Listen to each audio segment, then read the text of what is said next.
చిన్న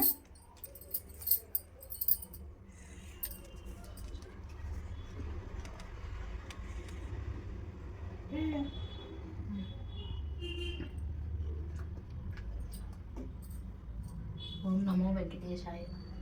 నా శనివారం పూజ అంతా ఇంట్లో కంప్లీట్ అయిపోయింది.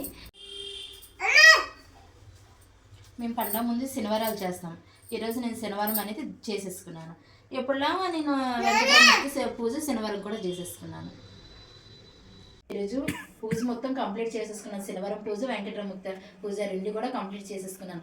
ఈరోజు పాపకి క్యారేజ్ కట్టేసి పంపించిన తర్వాత పూజ అనేది చేసుకున్నాను. చలి ఎక్కువ వల్ల లెగలేకపోయాను. ఫాస్టింగ్ అది ఏం తినకూడదు కదా, అందుకని ఇప్పుడు నేను టీ అనేది పెట్టుకుంటున్నాను. ఈరోజు అలా ఏం తిన్నా కదా ఇంకా, అందుకని కొంచెం టీ పెట్టుకుందామని టీ పెట్టుకుంటున్నాను. నా వీడియో మీకు నచ్చితే ఇంతవరకు ఎవరైనా సబ్స్క్రైబ్ చేసుకోకపోతే ప్లీజ్ సబ్స్క్రైబ్ చేసుకోండి.